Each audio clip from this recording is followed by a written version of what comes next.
ताईची जे बहीण आहे प्रतिभा चाकणकर, त्यांनी सांगितलेलं आहे की आम्ही याच्यामध्ये कुठेही चुकीचे नाहीये, चुकीचे आमचे कागदपत्र घेऊन आणि आमची चुकीची सही करून आणि हे सगळी गोष्टी अकाउंट उघडण्यात आलेला आहे. अरे तुम्ही काय म्हणता, तुम्हाला डोक्या पण नाहीये, तुम्ही बोलता काय मीडियावरती, काय स्टेटमेंट देताय तुम्ही? अरे तुम्ही साईन तुमची नाही आहे. आणि आज पूर्ण भारताला माहिती आहे की 2014 पासून आणि त्याच्या अगोदर पण सगळं काय कम्प्युटराइज्ड आहे. आणि ज्या वेळेला आपण अकाउंट उघडताय, आपला समोर असणं खूप गरजेचं असते, त्यावेळेही अकाउंट उघडताय. असं कोणतेही साईन केली, हे केली, असंच कोई अकाउंट उघडू शकत नाही. आणि असे खोटे नाटे बहाणे करण्यापेक्षा, जसे काल तृप्तीताईंनी पण सांगितलेलं आहे की ते अधिकारी, काय नाव आहे त्यांचं, डीजी आहे जे, हा, दत्ता कराड जे आहे, त्यांनी पण पेन ड्राईव्ह लपवलेली आहे त्यांची. तो खरोखर आज तुम्ही बघू शकता, खरात सारखा व्यक्तीला इतका मोठा करणं, हजारो कोटीची प्रॉपर्टी असणं, अरे एक ते संस्था काढली त्यांनी आणि खोटे कागदपत्र, हे सगळी गोष्टी जे आहे ते कोणतेही अधिकारीचे पाठबळ शिवाय, कोणतेही मोठे आमदार मंत्री शिवाय होऊ शकत नाही. आणि याची सखोल चौकशी होणं खूप गरजेचं आहे.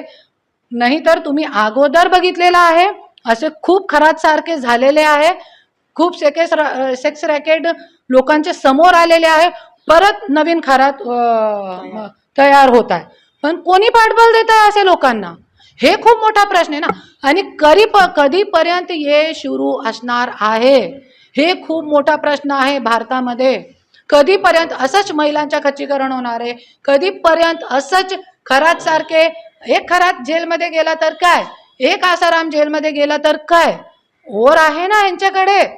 क्योंकि तुम्ही बघितलेलं आहे की आज इतके मोठे मोठे मंत्री, आज देवाभाऊनी स्वतः 1.25 करोडची निधी त्यांना दिलेली आहे.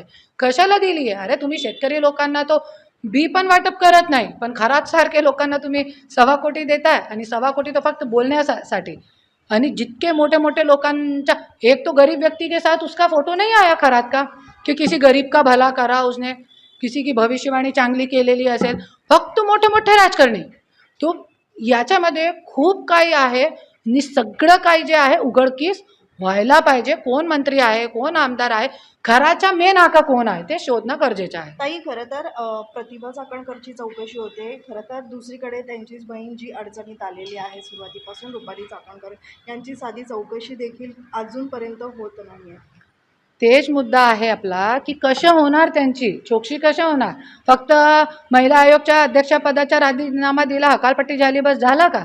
नाही नाही नाही. कशाला? आज तुम्ही इतके भंगार जैसे लिंग पिसाट व्यक्ती सोबत तुम्ही त्यांची संस्थामध्ये तुम्ही त्या मोठे पदावर आहे, 4थ्या नंबरचे पदावर आहे, आणि तुमचं डेझिग्नेशन जे तुमचा पद होता महिला आयोग अध्यक्षा, ते लिहिलेलं आहे त्याच्यावरती.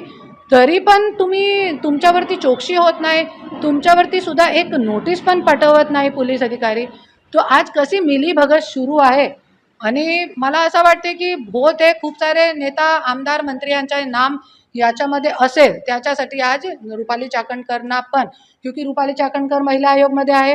10 आमदार आणि मंत्र्यांची लिस्ट पण मी दिलेली आहे मीडियावरती. ते 10चे पेक्षा और जास्त असेल, क्योंकि मी महिला आयोगमध्ये नाही आहे. जे महिला आयोगमध्ये गेल्यानंतर माझ्याकडे आलेली आहे, त्यांनी मला सांगितलेलं आहे, त्यांचे पुरावे माझ्याकडे आहे. पण असे खूप काही मंत्री आहे ज्यांची तक्रार महिला आयोगमध्ये आहे, आणि हे पूर्ण डाटा जे आहे ते रुपाली चाकणकरकडे आहे. आणि ये सगळी गोष्टी तुम हमारी ढकलो, हम तुम्हारी ढकलें, बस यही चल रहा है महाराष्ट्र में. और ये सगळी गोष्टीसाठी मी आवाज उचलत राहणार आहे. आणि लवकरच लवकर जरी रुपाली चाकणकरला अटक नाही केली, गुन्हा नोंद नाही केला, सखोल चौकशी नाही झाली, तर मी रोडवरती येऊन आंदोलन करणार आहे. उद्धव साहेब ठाकरेने CM असताना पण हे चुकी केली होती. स्वतः मुख्यमंत्री होऊन आदित्य ठाकरेला मंत्री केला होता. त्यांची वय पण नाही आहे, त्यांना अनुभव पण नाही आहे आता. आणि खूप काही वरिष्ठ जे नेते आहे, आमदार, मंत्री, खासदार आहे, जे पक्षामध्ये आहे, आणि ते इतके वरिष्ठ लोक पक्षामध्ये असून स्वतःचे स्वतःचे मुलाला फक्त पुढे पुढे पुढे करणं, याच्यामध्ये मला नाही वाटते की काहीतरी वेगळा बदल होऊ शकते. और असे शिंदेसारखे, एकनाथ शिंदे साहेब सारखे लोक फुटतील, मला असं वाटतं. दुसरीकडे मुंबईमध्ये एक घटना घडलेली आहे, ती म्हणजे गोरेगावच्या नेस्को हां. सेंटरमध्ये ड्रग्सचं व्यसन केलेलं आहे आणि त्यामध्ये 2 तरुणांचा मृत्यू झालेला आहे. तर आणखीन विद्यार्थी तरुण